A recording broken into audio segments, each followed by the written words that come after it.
Coming up, big news on the venture capital scene in Indiana. Elevate Ventures just out with its 2019 Indiana VC report, and it shows significant growth in venture activity. CEO Chris Lamoth is here with more on the report that includes some surprises. Plus, Casted, the first software-as-a-service marketing platform for branded podcasts, has received more than $2 million in seed funding as it launches from the High Alpha Venture Studio.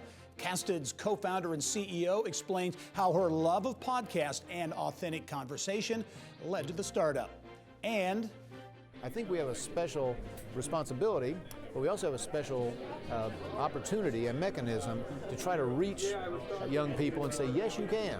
And we got a way to make this free up to a point and successful for you. I go one-on-one with Purdue University President Mitch Daniels on a unique partnership that could save families thousands of dollars in tuition. I get his take on another year of flat tuition on the West Lafayette campus. Details on those stories and much more ahead on this edition of Inside Indiana Business.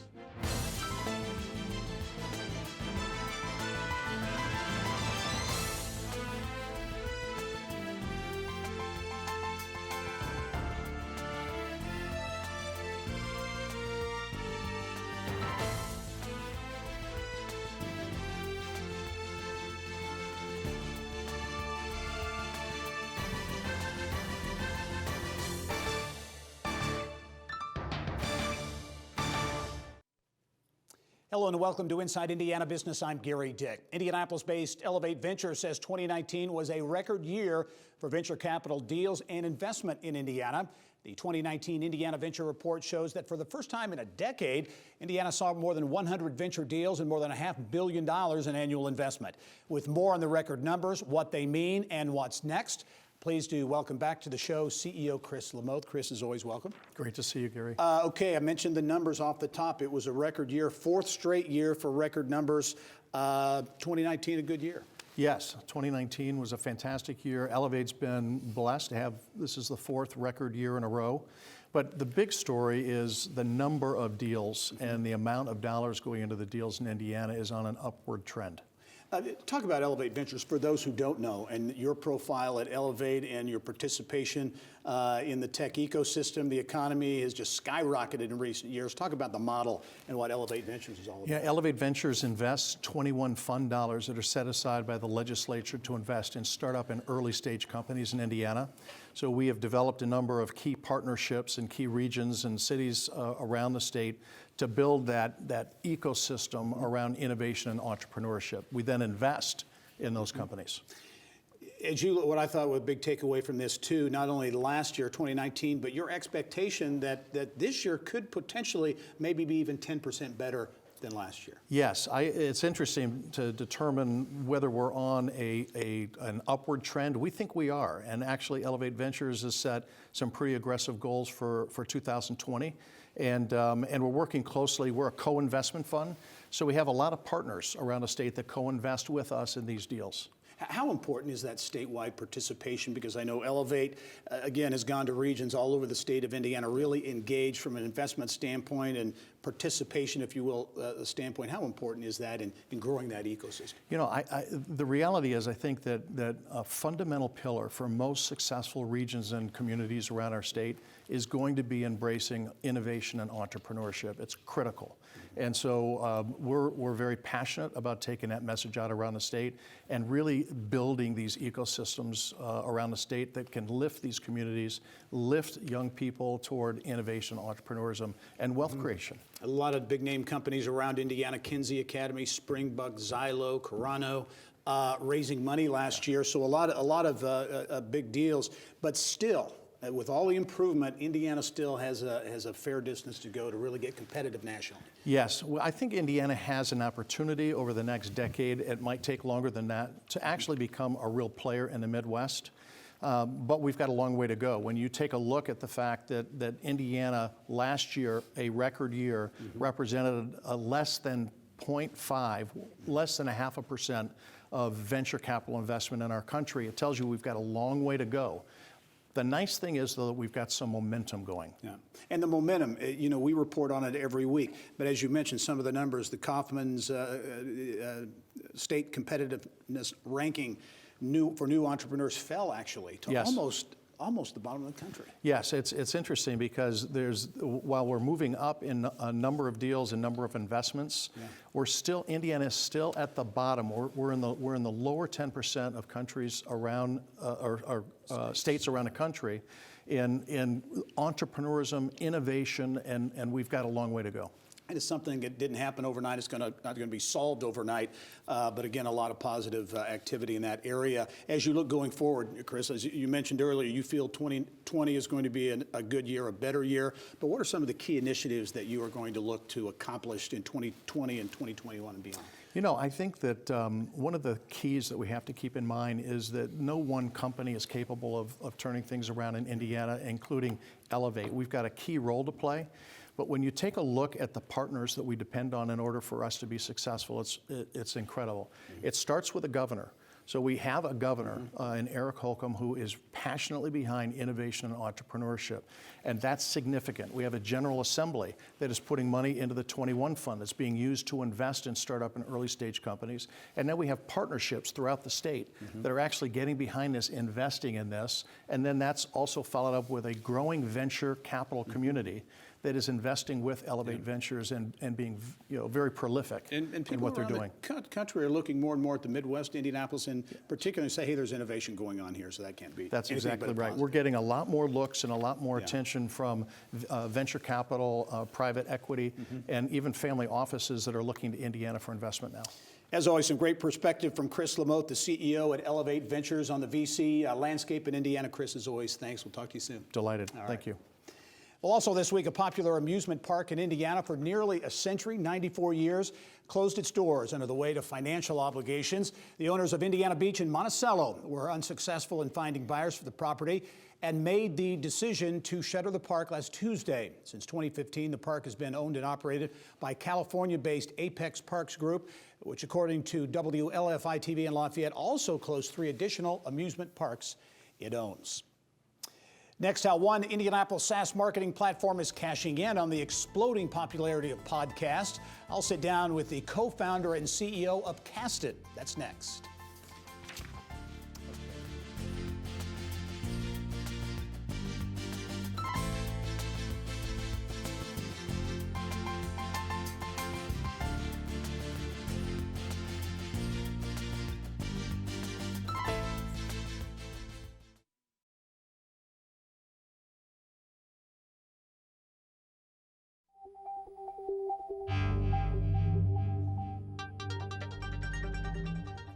It's time to go inside innovation, brought to you by Allegion, pioneering safety. Well, earlier this month, Casted launched after receiving more than $2.3 million in seed funding from investors including High Alpha Venture Studio and Elevate Ventures. It bills itself as the first and only marketing platform for branded podcasts. With more on the business model and what she sees as growth opportunities, I'm pleased to be joined by Casted co-founder and CEO Lindsay Chepkema. Lindsay, welcome to the program. Thanks so much. I'm very excited to be here. Good, and congratulations on the launch of the company, another High Alpha company. That organization continues to do some great things. But to begin to kind of tee things up, podcasting is red hot. It's on fire. Give folks an idea of how popular and how much growth opportunity there is in the podcasting world. It's true. I mean, there's a reason that it feels like anywhere you go, someone asks what your favorite podcast is or if you have a podcast. And really, an interesting thing happened a little over a year ago in 2018, and that's for the first time ever, more Americans have listened to podcasts than those who have not. So if you're not listening to podcasts, you're in the minority for the first time ever. And while that's becoming really, really, really popular just among the general public, brands are starting to realize where the eyes and ears are. So too, that's where I should go, and that's right now is podcasting. And you had mentioned that you didn't launch the company because of your love of podcasts. You obviously like them, but you really like the authentic conversation. That's what really drives you. It's true. So yes, I absolutely love podcasts. My background is in marketing, specifically content marketing, and I'm a huge proponent of podcasts. But even more than that, business to business in particular, really, as we all know, is really human to human, no matter what you're buying or selling. And the more that you can put a conversation at the center of that interaction, the greater that connection between the audience and the brand is going to be. And podcasts do something really special in that they allow a listener to listen in on a conversation, and the more they do that, the more they feel connected with not only the host, but with the brand behind the show. Okay, talk about the model, what Casted is all about. Sure, so we really say, okay, go create your show, and then we are going to help you take it from there. Again, we're the first and only marketing platform built around branded podcasts, and we empower marketers to manage, activate, and measure their shows. So really go create your show, upload it into the platform, help you get it out into the world, wring out as much value as possible, pull apart that one piece of audio content so that you can use it across other marketing channels, and then measure its effectiveness on your brand. How important is that measuring part, the analytics? It's really important. I mean, right now, anyone who has a podcast knows that you're really limited as to the type and the amount of data that you get in return. So what we're trying to do is saying, okay, we're going to meet the rest of the industry where they are and saying, okay, we're going to give you that same kind of information. But in addition to that, how can we help you provide more information about how it's actually driving value for your brand, how it's fueling your pipeline? Getting traction, $2.35 million in seed funding. How about from a customer standpoint? Individuals do podcasts, but I know increasingly companies and organizations are really in the podcast space. Yeah, and that's why we exist. Again, that's my background was as a marketer on behalf of a large enterprise global business, and I quickly realized that, one, yes, we should absolutely be doing this. It gives our brand literally a voice, and we're able to create connections with people we couldn't before. But two, the type of tools and technologies that are out there weren't made for me or any other team that was putting together a podcast on behalf of their brand. And so, yeah, there's a huge void. So we wrap up. Where do you see growth opportunities with the popularity of podcasts? How do you see Casted fitting into that picture? Well, I mean, there's a huge opportunity because there is such a void in the amount of technology that's out there right now, specifically for marketers that are doing branded podcasts. And Casted really is first to market, and I'm really excited to be right there for all the brands that are hopping on board. Branded podcast, Casted is just launched here in Indianapolis with some ambitious growth plans. Lindsay Chepkema, thanks very much for joining us. We look forward to following your story. Thank you so much for having me. Well, still ahead, she built her beauty business empire in Indianapolis more than a century ago. Now, Madam C.J. Walker's incredible story is hitting the national media spotlight. Mary Rachel Redmond with details, plus a look at how her legacy is being preserved. We are serving more Hoosiers today than we ever have. And I go one-on-one with Purdue President Mitch Daniels as the university unveils another education cost savings plan. One the university says could mean up to a year's worth of free tuition.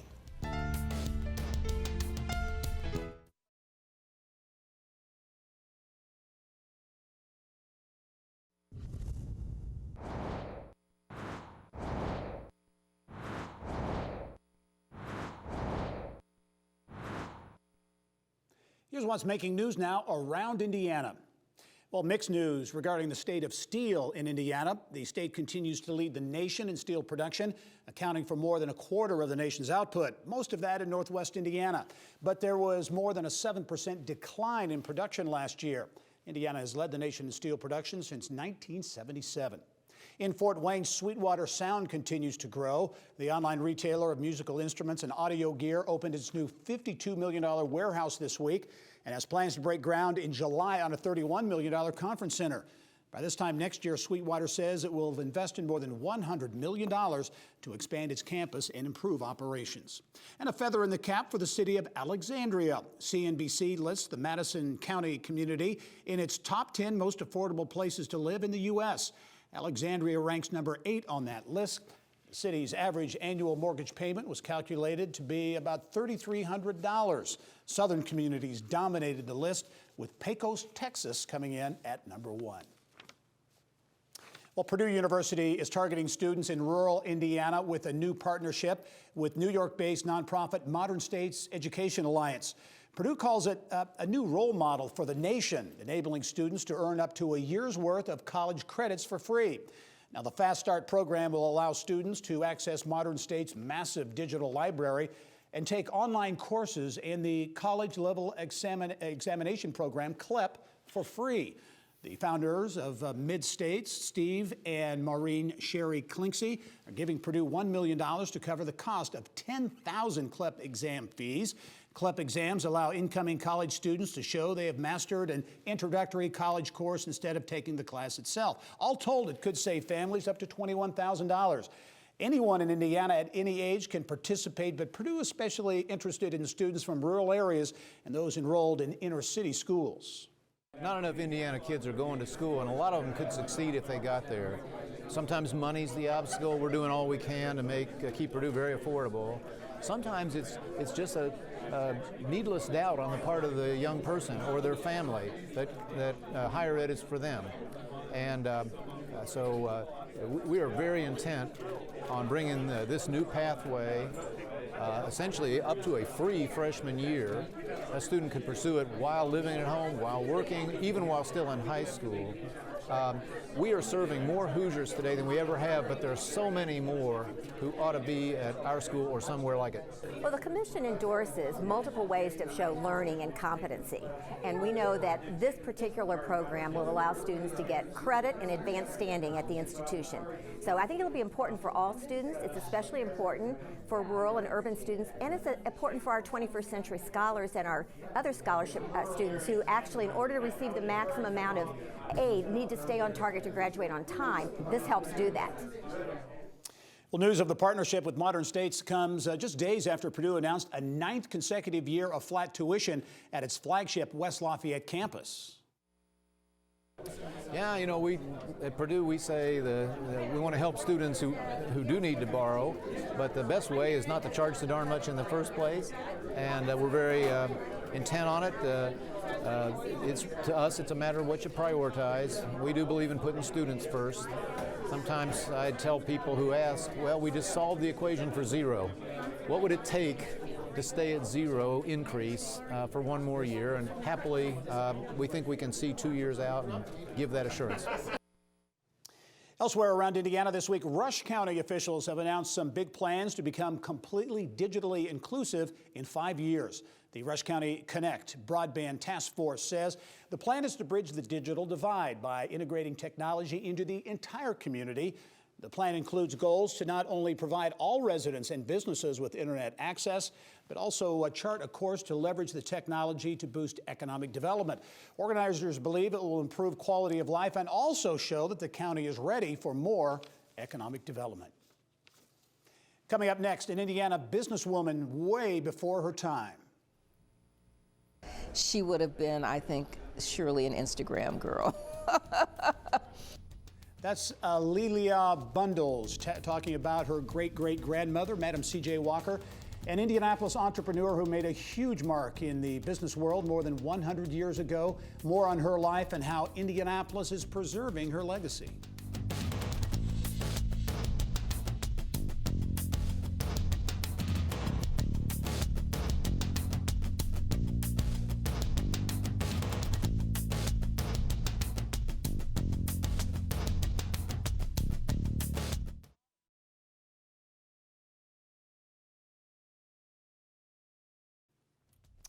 Well, it has been an iconic building for nearly a century in downtown Indianapolis.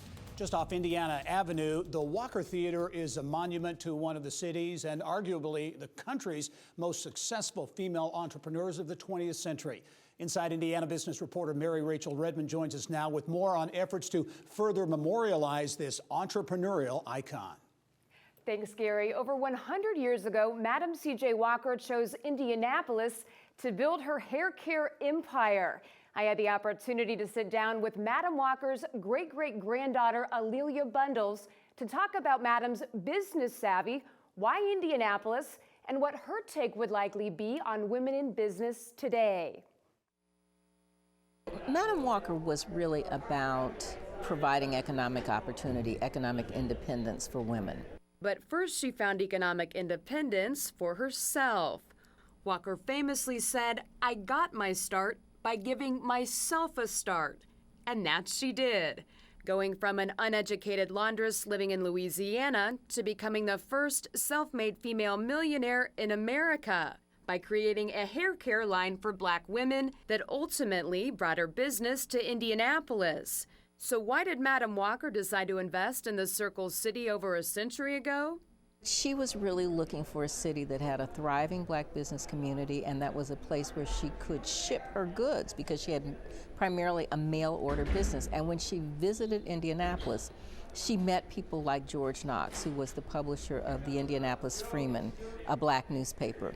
That was a nationally distributed newspaper. There was a chapter of the National Negro Business League here. But she also saw that it was a place where trains were coming through every day, hundreds of trains coming through. The highway system was just being built. It was a place that manufactured cars. So Madam Walker could see that this was a place that was a good place to do business, and that is why she settled here. And it would prove to be a wise decision.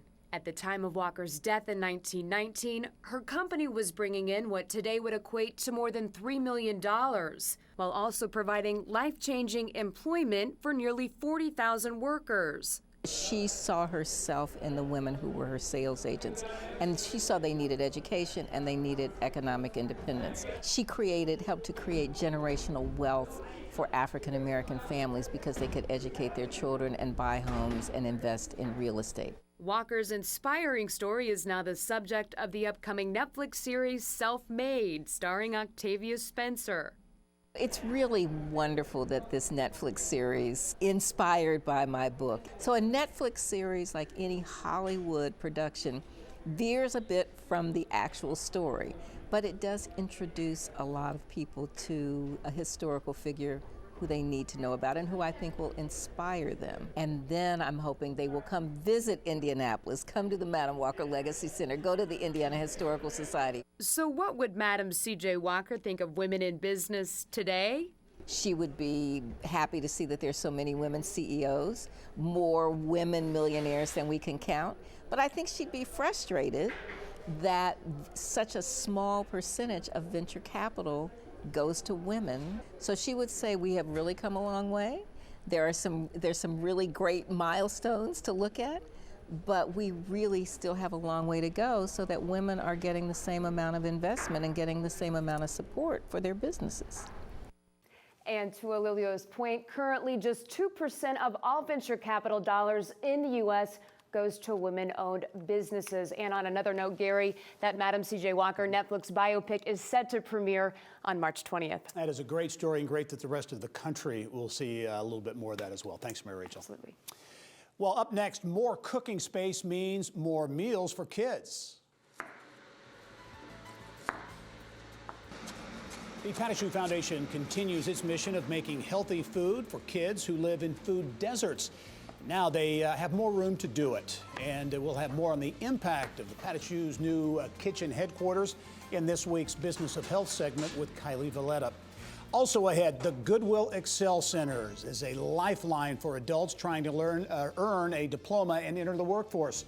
In our Eye on Education segment, how a major gift will benefit the Meadows neighborhood in Indianapolis for years to come. Stay with us.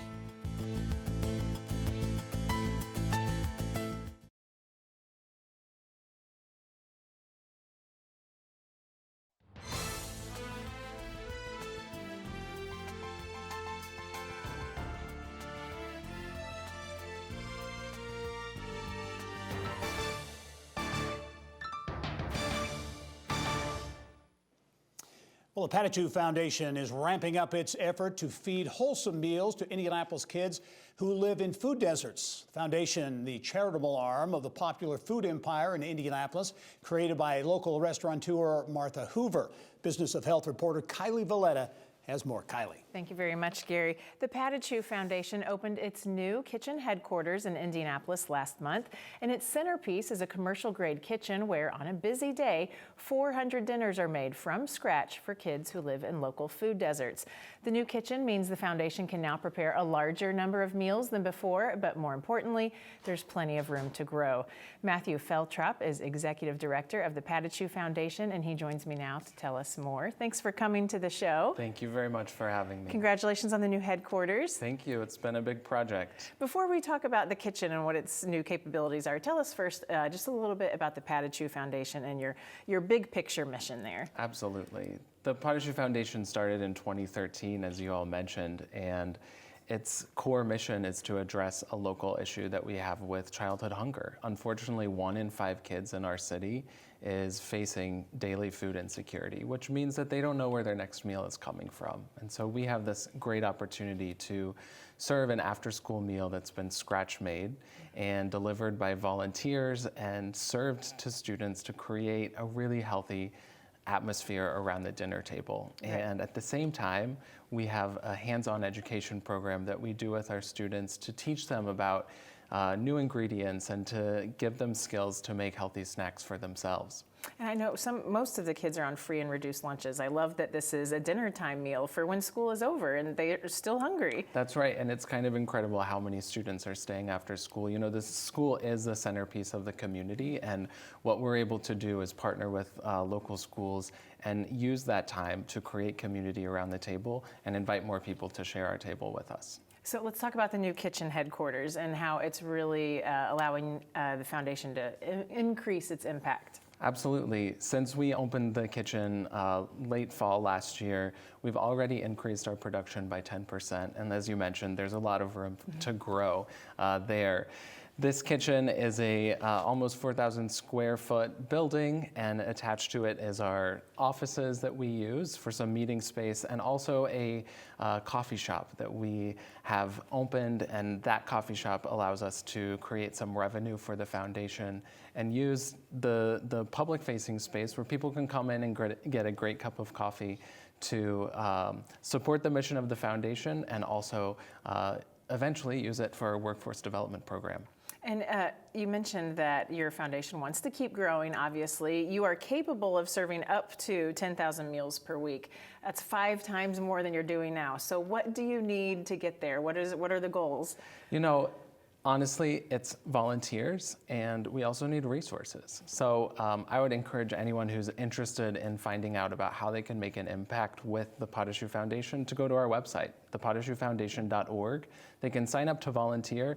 They can also make a gift. A monthly pledge of $25 a month means a healthy meal for one kid for a whole week. And being able to partner on a monthly basis really means that we can count and kids can count on you. So that makes a huge difference. I really like the whole foods concept with these meals that you're serving too. And I was also reading they're kid friendly, which is important. I have kids and I know they can be picky. So you've really focused on the kids with the menu too. We definitely have. The menu is designed by our chef. Our chef Twinkle makes the menu every single day for the kids, and it's definitely kid friendly, but it has wholesome ingredients. We include a serving of fruit, vegetable, protein, and make sure that they get some whole grains as well. So that meal production happens at this kitchen, and during the summer, we'll be launching this food fellowship, which will invite some high school students to come in and participate in the meal creation. They'll also work in that coffee shop and on an urban farm.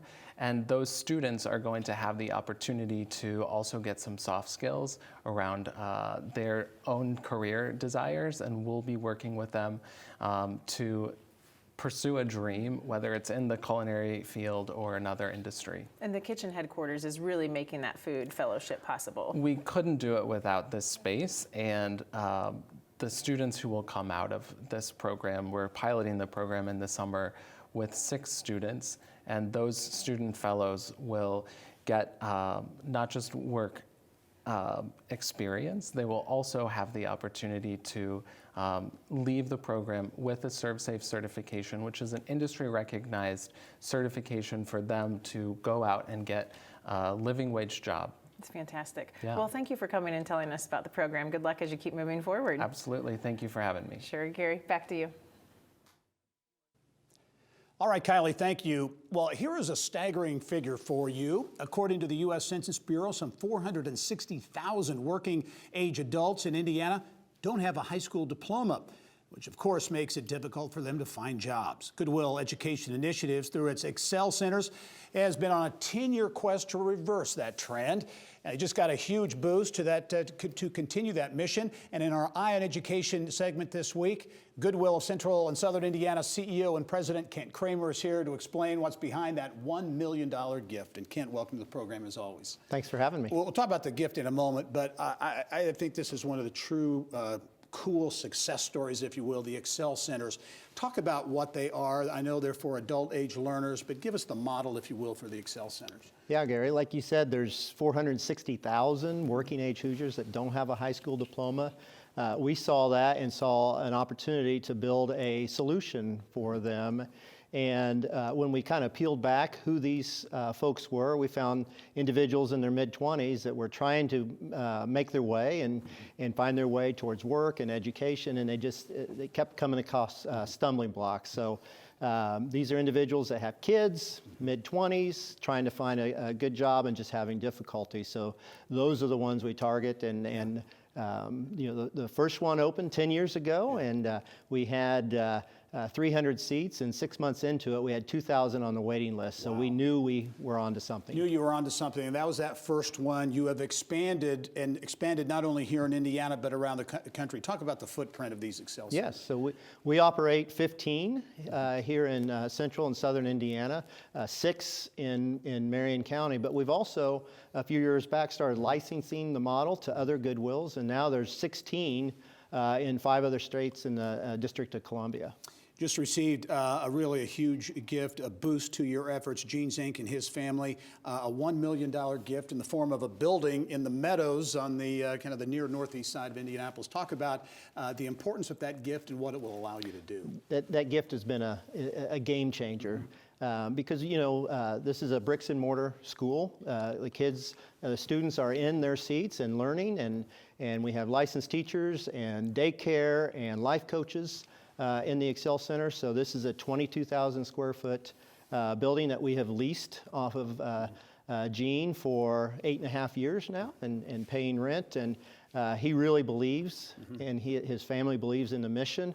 So that donation is huge. So instead of paying rent now, we can sink those resources back into students and serve even more individuals. Gene Zink, certainly a great business executive, philanthropist, as is his family. That's very positive. The success stories, I know there are many coming out of the Excel Centers, but you talk about single mothers, having child care on site, all the kinds of things that make it possible for individuals to advance their careers. Any examples you could give us at some of these success stories coming out of the Excel Centers? Yeah, so we just came off our graduations. We have graduations 2 times a year, and several hundred young adults walking across the stage. And one in particular that really made my kind of heart sing was Dylan Snell. And Dylan was a graduate 6 years ago from the Excel Center in Anderson. And Dylan got his high school diploma, additional certifications, worked for us for a while, but then took a job with Kirby Risk and has gone into leadership there. Dylan came back and was the keynote speaker at that graduation. Yeah. So what's exciting about an Excel Center graduate is they get their high school diploma. This is a true high school diploma, but 99% get additional industry recognized certifications and college dual credit. So what we see is them either going on to further their education or go right into the workforce. So we're seeing immediate success from that credential earned. And these Excel Centers obviously are changing lives, but also, and certainly in a tight labor market, having an impact on workforce. Absolutely, absolutely. What we see is about 30% of those that come to us are not employed. So they're a high school dropout, not employed, limited opportunities. They get that high school diploma, as I said, additional certifications. And what we're seeing is Leo, the Lab for Economic Opportunity, did a study out of Notre Dame, out of our first several years of graduates. And what we saw is 3 years post-enrollment in the Excel Center, we saw a $17,000 wage gain. Wow. So what we're seeing is them finding success after graduation. Excel Center's a great success story. Gene Zink and his family with a big donation to further that cause. Kent Kramer is the CEO of Goodwill of Central and Southern Indiana. Kent is always welcome to the program. Thank you. All right. Well, a reminder, all of our Eye on Education segments can be found at InsideIndianaBusiness.com. And if you have a story idea, please send it to lead producer Tara Twig at tTwig@growindiana.net. For more than 2 decades, Wabash County has experienced a steady decline in population. Community leaders there say they want to reverse that trend. County and community leaders have launched Imagine 185, an initiative to marshal resources and stimulate growth there. According to the U.S. Census Bureau, the current population is about 31,500 in Wabash County. 10 years ago, it was nearly 33,000. 10 years before that, 35,000. So trend going in the wrong way. The Community Foundation of Wabash County says it intends to apply for a Lilly Endowment grant to help cover the costs of that effort. Still ahead, our insiders will sound off on some of the week's top news stories. But first, March Madness right around the corner. And Indianapolis getting ready to cash in big time. More on how the city will host 5 college basketball tournaments and the economic impact.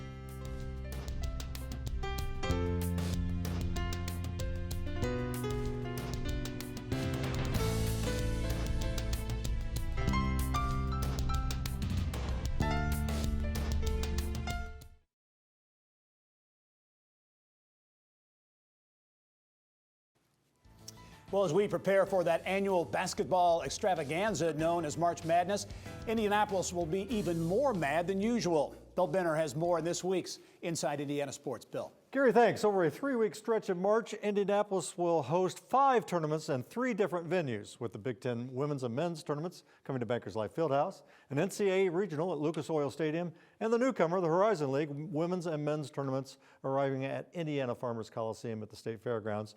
Yet all are taking place under one large collaborative umbrella. And joining us today to discuss is John LaCrone, Commissioner of the Indianapolis-based Horizon League. And John, welcome back to the show.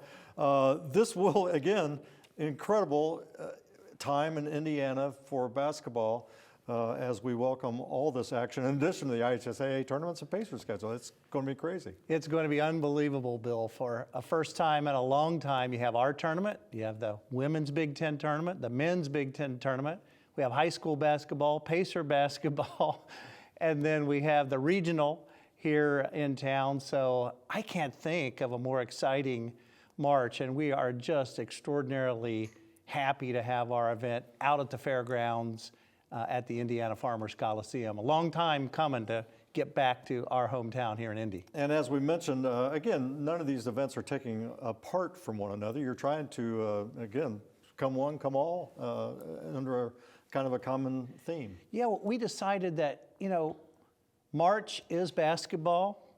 Basketball is Indy. What a better place than Indianapolis? What a better state than Indiana? And we had all these great community partners, so we started reaching out, and I tell you, the collaboration has been unbelievable with the Pacers, with the IHSAA, even with the Fever, and I know their season starts a little later. And interestingly, with the Big Ten, we came up with a promotion that if you buy a ticket to the women's Big Ten tournament, you get a discounted ticket to the Horizon League tournament. If you buy a ticket to the Horizon League tournament, you get a discounted ticket to a Wednesday night game at the Big Ten tournament. So the collaboration has been phenomenal. And I'll tell you who has really provided unbelievable energy, and that's Cindy Hoy and her staff at the fairgrounds. They have been really extraordinary in helping us promote our event. Well, again, they've done a great job remaking that venue. And of course, for us who have a certain age, can remember all the way back to the ABA days. But it's great to see basketball back at the Coliseum. It really is, and it is a very good venue. We're really excited about Tuesday, the women's championship game. We know we're going to have 2,400 or 2,500 young people from our school systems there on a field trip. And we think that's going to be fantastic. And then the championship game on Tuesday night is going to be very, very good. We're excited about that. And also think Monday can be a great day and evening for our community with 4 games out at the Coliseum, the Horizon League women's semis, and then the men's semifinals on Monday night. And John, there's also going to be an officiating symposium. Talk about that. Yeah, that's part of our collaboration, Bill. You know, when you think about officiating, so many young people who have played sports, and we're talking about all sports, really might have an interest in doing that. But they go out and see maybe how some of the officials are treated sometime. We're trying to address that. We're trying to bring young people in and say, you know what? This is really a very good avocation. It's a lot of fun. You're supporting young people. We're trying to change that culture a little bit and get people interested in officiating. As we wrap up, John, later in the month, the NCAA Regional comes to Lucas Oil Stadium. Horizon League plays a role as the institutional co-host, but that, you know, again, for your staff, all hands on deck, and again, a great prelude to next year's men's Final Four. Really looking forward to next year's Final Four. We're already meeting about it. Institutional co-hosts, the Horizon League and IUPUI, a lot of veteran people. We have extraordinary community support for that event, and the fact that the national headquarters is here and those people are now our friends and our colleagues, it makes our city just almost beyond none when you can have that kind of collaboration in our community for an extraordinary event. All right, and tickets to the Horizon League event, if you... Absolutely, they're on sale, and all you got to do is contact the Indiana Farmers Coliseum or our website, and we'll make sure you get a ticket. There you go. John LaCrone, Commissioner of the Horizon League. Lots of basketball coming up, as usual, here in Indianapolis. Gary, back to you. All right, Bill, March going to be very exciting indeed. Thank you. Well, coming up, our insiders are getting warmed up to sound off on small towns in Indiana making some noise. Indiana Beach, though, unfortunately shutting down, and a lot more. There they are in the Inside Indiana Business Social Media Lounge, and we'll be right back after this.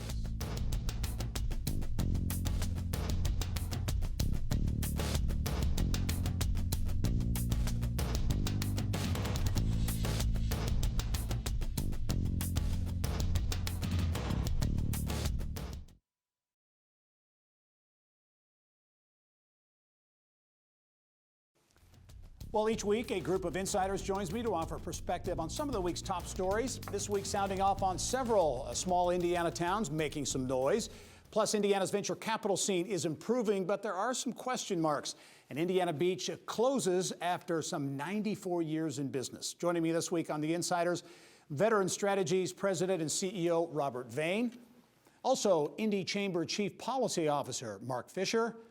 And Kinsey Academy Director of Professional Development, Sharman Kent. And welcome one and all to the Insiders for another edition. A lot of activity this week. Mark, I'll begin with you, but I know everyone may have something to say on this. Small communities around Indiana that many are challenged and have been facing tough economic times, but we're seeing examples of small communities really trying to make things happen. Rush County detailing a digital inclusion plan. They put a task force together. They want to make everyone, have everyone in the county with internet access and really close that digital divide. We take it for granted in metro areas, but in a place like Rush County. Yeah, it's critical that these smaller communities that are seeing population shifts, they're really trying to identify what makes them unique, what makes them a high quality place to live, and investing in technology. It has ramifications, anything from their K-12 system to economic development opportunities to remote working. And so it's great to see communities coming together and really forming some plans and to retain and start to attract people. And I've always been of the opinion that communities, small or big, who are doing things, it all kind of boils down to leadership and having leaders in a community with a vision to get things Strong done. civic leadership, nonprofit and governmental leadership. If they can come together and really form that vision together, I think that's what's going to make the difference. Sharman, the digital divide is such a huge issue in many parts of the country, including rural Indiana. So programs like this can have real impact that can last for years to come. Absolutely. The thing about the digital divide is that it's not just rural or inner city. It can be within cities. And like you were saying, it can affect everything from education to remote work. In Indiana, that's especially important because we're trying to attract workers. We're trying to attract companies. Not everyone wants to live in the middle of Indianapolis. Some people prefer to live in suburban or exurban areas. And if they don't have the digital infrastructure to do that, they can't make a living. So what's happening here is really important, and I hope more counties do it. Yeah, another county, this one more in northeast Indiana, Wabash County, population loss, population decline, a big issue, Robert, all over the state of Indiana. Wabash County has seen their population steadily decline over the last 20 years. They've launched an initiative to try to reverse that trend, so really trying to make a difference on population. Technology creates expectations. If I were to tell you I didn't have a cell phone, you would look at me like I was from the 13th century. Right. It's broadband, it's cutting the cord, it's being able to do all the things remotely in terms of business and education that we expect these days. And so if Indiana's going to compete, not only do we have to meet those expectations, we have to exceed them. And credit goes to Governor Holcomb and his administration for their broadband initiative and the things he's been talking about. He's been ahead of the curve on this, and kudos to them. Yeah. Number of small communities, too many to mention. McCordsville broke news this week, greenlighting a town center plan. So an area without really much of a town center, they say we need to create something here. And again, I think it gets back to population, keeping talent, attracting talent. A lot of communities, small communities, taking advantage of this kind of thing. Right. It's we've done all the basics right in Indiana, and now it's time to start to invest in our quality of life and quality of place amenities. And it's McCordsville, Fortville, those areas are going to see explosive growth. And so it's really important that they get ahead of this and start to plan properly for their population growth. So it's good to see them getting ahead of the curve. Cost of living obviously is an advantage in the Midwest in general. I think in particular in Indiana. Charmin, Alexandria, Madison County, small community, ranked as the 8th most affordable home ownership city in the entire country. Those kinds of things, whether you're attracting tech talent or whatever kind of talent, those kinds of things can make a difference. They can make a huge difference, particularly when it comes to people who are trying to start families. Not everyone wants to live in the middle of the city.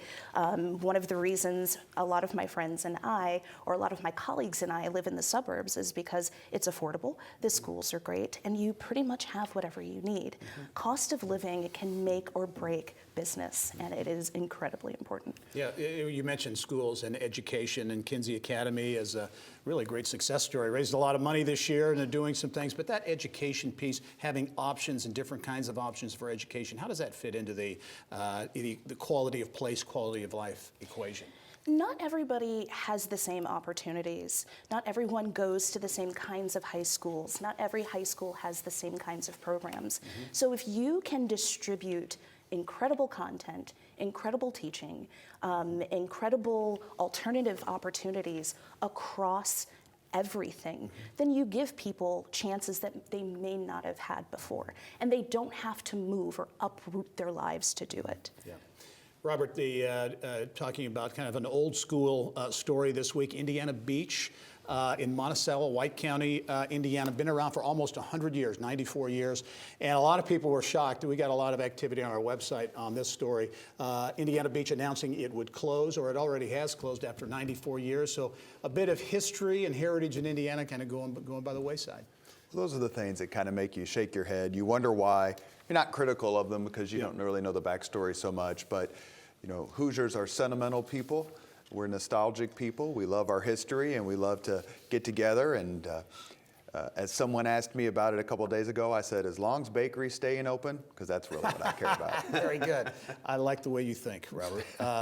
Purdue, Charmin, I want to ask you about this one too. Mitch Daniels, Purdue University, announcing a partnership this week that will essentially enable students to, get a year's free tuition, essentially, through a partnership with a national organization. Another effort to get at the cost of higher education. Absolutely. And all higher education, I think even higher education is starting to understand that they can't do things the traditional way. Education is changing.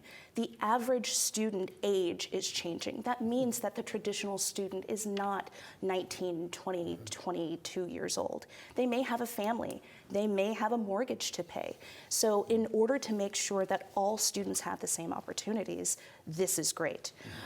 For high school students, it's especially important because it means that they can start their education and their job trajectory faster. Yeah, very good. One more story, Mark, I want you to comment on. Elevate Ventures came out with their annual venture capital report for 2019, showed record number of deals, 100, also record investment, $500 million, but also on the other hand said Indiana's got a long way to go to kind of be competitive, more competitive nationally. We do, and a lot of the money is focused on the coast, but we're holding our own. I think it's, I want to dig into the numbers a little bit more, but it could mean that some of our smaller companies are maturing, but we got to make sure that we have strong systems to fill that pipeline, that entrepreneurial pipeline. Yeah, I know a lot of the efforts at the Indy Chamber and others are really aimed at doing that and making a difference as well. Mark Fisher, Charmin Kent, also Robert Vane, thanks very much, and we will be right back after this. Thank you. Thank you.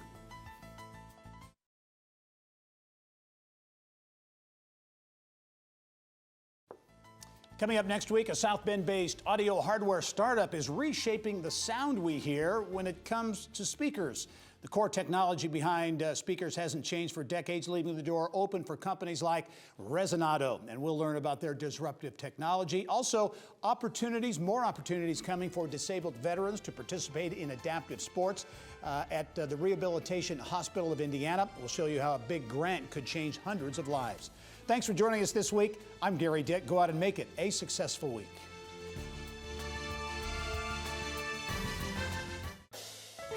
Inside Indiana Business with Gary Dick is a production of Grow Indiana Media Ventures with support from WFYI Productions.